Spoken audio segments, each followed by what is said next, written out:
Hello friends. तो आज हम सोशियोलॉजी का एक 5 मार्कर का क्वेश्चन डिस्कस करेंगे। क्वेश्चन है कि कमेंट ऑन आश्रम सिस्टम। कमेंट क्या करना है हमें? आश्रम सिस्टम पे कमेंट करना है और इसका हिंदी में आश्रम व्यवस्था पे टिप्पणी करना है। तो सबसे पहले हम इसको डील कैसे करेंगे, एक डेफिनेशन देते हुए हम इसका स्टार्ट करेंगे। फिर पूरी जो व्यवस्था होती है उसको हम बता देंगे कि स्टेप बाय स्टेप ये 4 आश्रम कैसे होते हैं और 4 आश्रम में हम क्या किस लिए हमारे 4 आश्रम बनाए गए हैं, उद्देश्य, और उनमें हमें क्या करना होता है और वर्तमान में इसकी क्या प्रासंगिकता है। इतना हमें 5 मार्कर में लिखना रहेगा। तो हम स्टार्ट करते हैं। आश्रम व्यवस्था से आशय क्या होता है कि जो व्यक्ति होता है वो अपने एज के विभिन्न पड़ावों में बहुत सारे उसके कुछ कुछ कर्तव्य होते हैं, कुछ कुछ दायित्व होते हैं, उनका निर्वहन करते हुए मोक्ष को प्राप्त करता है। मतलब फाइनल अल्टीमेट स्टेज मानव की कहाँ होती है कि हमें मोक्ष की प्राप्ति करनी है और हमारा अंतिम लक्ष्य वही है। तो लैंग्वेज में इसको पढ़ेंगे। आश्रम व्यवस्था से आशय व्यक्ति उम्र के विभिन्न पड़ावों पर पृथक पृथक, मतलब उसके अलग अलग स्टेज के अलग अलग दायित्व हैं, तो पृथक पृथक दायित्वों का निर्वहन करते हुए मोक्ष जिसका अंतिम लक्ष्य है उसको प्राप्त करना है। इस पूरी व्यवस्था को क्या बोलते हैं? आश्रम व्यवस्था। आश्रम व्यवस्था के 4 पार्ट होते हैं। पहला गृहस्थ आश्रम, पहला ब्रह्मचर्य आश्रम, दूसरा गृहस्थ आश्रम, तीसरा वानप्रस्थ आश्रम और फाइनल 4th होता है अपना संन्यास आश्रम। आप यहाँ पे मेंशन कर सकते थे कि यहाँ पे जवालोपनिषद में 3 आश्रम का उल्लेख है या छांदोग्य उपनिषद में हमारे 4 आश्रम का उल्लेख है। इतना स्पेस हम उससे फिल कर सकते थे। सबसे पहले जिस भी उपनिषद में व्याख्या की गई है उसका हम मेंशन कर सकते थे, यहाँ जो मेरा मिसिंग है। तो ब्रह्मचर्य आश्रम जो होता है उसका एज होता है 0 से 25, गृहस्थ होता है 25 से 50, वानप्रस्थ होता है 50 से 75 एंड संन्यास होता है 75 से 100।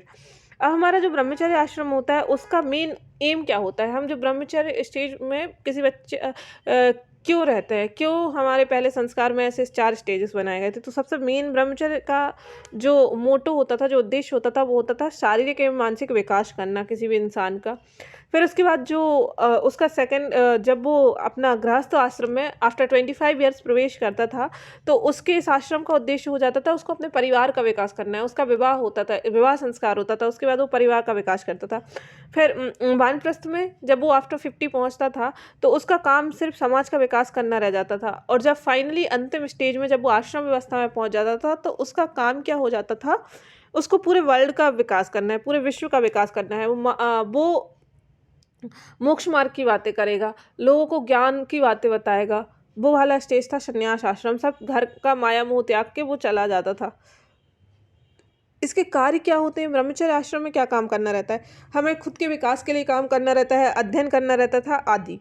फिर इसके बाद जो हमारा गृहस्थ आश्रम होता है उसमें हमारा जो जो हमारे त्रिऋण हैं, पितृ ऋण, देव ऋण, उनसे हमें मुक्ति के लिए प्रयत्न करने रहते थे। इसके लिए हमें यज्ञों का सहारा लेना पड़ता था और इसमें इसमें हमारा जो मेन एम होता था इसका गृहस्थ जीवन का मेन से विवाह संस्कार। विवाह संस्कार का मतलब ये होता है कि हमें संतानोत्पत्ति के लिए आगे प्रयत्न करना है और जिससे हमारी सृष्टि, ये संसार चलता रहे। तो इसलिए हमारा ये गृहस्थ आश्रम मेनली बनाया गया है। तो इसका मेन काम संतानोत्पत्ति और ऋणों से मुक्ति है।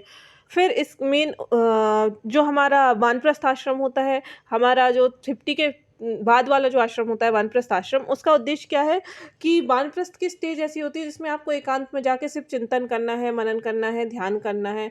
उसके बाद जो हमारा संन्यास आश्रम आता है, संन्यास आश्रम में हमारा मेन होता है कि मोक्ष की प्राप्ति के लिए जो माया मोह है उसको त्यागो और फिर लग जाओ, बस ध्यान करते रहो।